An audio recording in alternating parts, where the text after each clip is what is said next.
we started the chapter number 6, that was हमारा जो chapter number 6 beginning of freedom movement हमने किया था। तो हमने वहाँ पर background of formation of Indian National Congress देख लिया था। आज हम उसके सामने का करेंगे। तो उसके सामने का है establishment of Indian National Congress.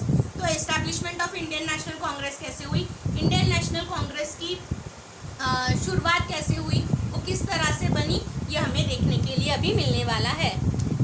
ठीक है, तो देखेंगे the founding of the session of Indian National Congress took place on 28 December 1885 at Gokul Das Tejpal Sanskrit school इन मुंबई। तो यहाँ पर 1885 में मुंबई में एक जगह थी जो स्कूल थी, वहाँ पर पहली मीटिंग इंडियन नेशनल कांग्रेस की हुई थी। It was preside by the Womesh Chandra Banerjee, और उसके प्रेसिडेंट कौन थे, उसको प्रिसाइड किसने किया था, वोमेश चंद्र बैनर्जी ने किया हुआ था। The renowned lawyer from the Kolkata, और वो एक कोलकाता के फेमस लॉयर थे। Attend by the 72 delegates from the different provinces of the India. Delegates का मीनिंग अलग अलग वीआईपी मेंबर्स जो भारत के अलग अलग जगहों से आए हुए थे। एलन ओटेवन ह्यूम टूक an initiative in founding the Indian National Congress, और इन्होंने बहुत बड़ा योगदान दिया इंडियन नेशनल कांग्रेस को बनाने का। Increase in the number of Indian administration and the curtailment यानी कटौती करना, काटना, in the expenditure of the military where demands of sent to the British, कि ब्रिटिशर लोग जो ज़्यादा से ज़्यादा पैसा मिलिट्री के एक्सपांसेस पे कर रहे हैं, वो एक्सपांसेस कम कर कहीं तो भी वो पैसा देशवासियों की भलाई के लिए यूज़ किया जाए। They pave way for the Indian national movement, और उन्होंने एक बहुत बड़ा इंडियन नेशनल मूवमेंट को योगदान दिया, एक चळवळ शुरू की, एक चीज़ें शुरू कर दी। Objectives of the Indian National Congress, अब हमने देखा कि किस तरह से बनी, लेकिन किस उद्देश्य से बनी, क्या ऑब्जेक्टिव्स थे इंडियन नेशनल कांग्रेस के, जब बनी तो क्या ऑब्जेक्टिव थे। To bring together the people of India on the common platform, कि सारे भारतवासियों को एक प्लेटफॉर्म पे लाना चाहे कि जिसकी हमें फ्रीडम, एक मूवमेंट मिल जाए।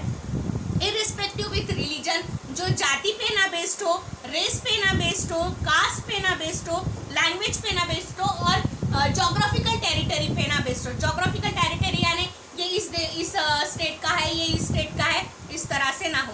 To create a feeling of oneness, to bring about the unity among them, और सब में एक एकता की भावना निर्माण करना, ये मेन उद्देश्य था। To understand each other problem and the view, एक दूसरों के प्रॉब्लम को समझना, परेशानियों को समझना, एक दूसरे के व्यूज़ को समझना, व्यूज़ का मीनिंग होता है मत को समझना। To discuss the major for the upliftment of country, और देश का सुधार किस तरह से की जाए, ये मेन उद्देश्य था। मॉडरेट फेस, तो अभी कांग्रेस के दो ग्रुप बन गए थे, एक थे मॉडरेट और एक थे एक्सट्रीमिस्ट। तो मॉडरेट्स यानी क्या थे, मॉडरेट्स यानी पुराने विचारों वाले थे, कि जिनका कहना था, जिसमें दादा भाई नौरोजी, गांधी जी, कि जिनका कहना था कि हमें फ्रीडम स्ट्रगल तो लड़नी है, लेकिन हमें शांतता पूर्वक लड़नी है, हम नॉन वायलेंस से ना लड़े। और एक ग्रुप था एक्सट्रीमिस्ट, जिसमें हॉट ब्लडेड लोग थे, हॉट ब्लडेड यानी यंग पीपल थे, जैसे लोकमान्य गंगाधर तिलक, भगत सिंह, कि जो जानते थे कि ब्रिटिश लोग इतने आसानी से हमें हमारा स्वराज नहीं देगा, कि अगर वो हमारे लिए कुछ वायलेंस यूज़ कर रहे हैं तो हमें भी उसका जवाब वायलेंस ही मिलेगा, हमें हमारी चीज़ शांति से नहीं मांगनी, हमें वो छीन लेनी पड़ेगी अगर वो हमें नहीं मिलेगी। तो हम लोग पहला पढ़ने वाले हैं मॉडरेट्स के बारे में, कि मॉडरेट्स क्या थे। The leader of the Indian National Congress who advocated the peaceful constitutional manner were known as moderate, जो मैंने आपको पहले ही बता दिया कि जिन्हें शांतता शांतिपूर्वक तरीके से चाहिए थी, हम उनको मॉडरेट्स कहते हैं।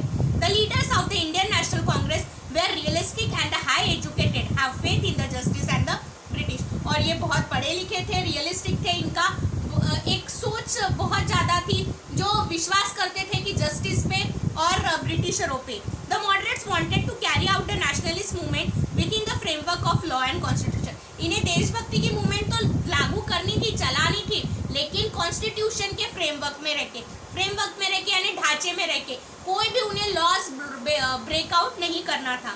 दे were opinion that the strong foundation need to build throughout the organisation of work, और उन्हें मालूम था कि हम कोई भी चीज़ ऑर्गेनाइजेशन ऑफ वर्क से हासिल कर सकते हैं। Gopal Krishna Gokhale, Firoz Shah Mehta, Surendra Nath Banerjee were the moderates leaders. और ये एग्जाम्पल थे जिसमें गांधी जी वगैरह भी आते हैं, ये मॉडरेट्स के एग्जाम्पल थे। उसके बाद resolution pass by the different session of the Congress. तो कौन से रेजोल्यूशन यानी कायदे पास हुए यहाँ पर, to get the representation in the provision of legislature, कि ब्रिटिश के लेजिस्लेचर में कुछ भारतीय लोगों के भी सभासद बने, कुछ मेंबर्स बने। Jobs for the Indian, britisher Indian services में लोगों को गवर्नमेंट जॉब मिल सके, इंडियंस को गवर्नमेंट जॉब मिले। Cutting down the military expenditure, और जो खर्चा ज़्यादा से ज़्यादा ब्रिटिशर मिलिट्री पे कर रहे हैं वो कम होकर भारत लोगों के वेलफेयर पे हो। To safeguard the legal rights of the Indian by separating the legislature and judiciary. Extremist phase, अभी ये था हमारा कौन सा फेज, जब मॉडरेट फेज चल रहा था। और मैंने बताया कि कांग्रेस के दो पार्ट थे, एक थे मॉडरेट और एक थे एक्सट्रीमिस्ट। तो अभी एक्सट्रीमिस्ट कि जिन्हें मालूम था कि जो मरने मारने पर तैयार थे फ्रीडम को हासिल करने के लिए। The leaders of the Indian National Congress who believed to serve the struggle to attain freedom were known as the extremists. The moderates and the extremists were the unanimous about the objectives of the Congress, but they have difference regarding march. एक ही चीज दोनों में common थी, जो moderate भी चाहते थे और जो एक्सट्रीमिस्ट भी चाहते थे कि भारत को स्वतंत्रता मिले, लेकिन स्वतंत्रता हासिल करने के रास्ते अलग अलग थे। ये पीसफुल वे से चाहते थे मॉडरेट, और ये मरने पे भी तैयार थे देश के लिए, ठीक है। The moderates and extremists were unanimous about the objective, but they have the differences regarding the method to achieve the educated unsatisfied struggle.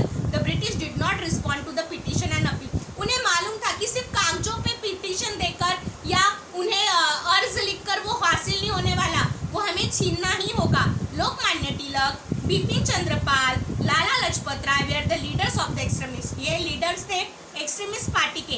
According to this leader, lakhs of people participated in the freedom movement and challenge of the British will be unsuccessful. जब लाख लोग मिलकर मुट्ठी भर ब्रिटिशरों के against लड़ जाएंगे तो ब्रिटिशरों को सब छोड़कर अपने देश भागना ही पड़ेगा। They did not attempt the means of armed revolution but insisted the against to action.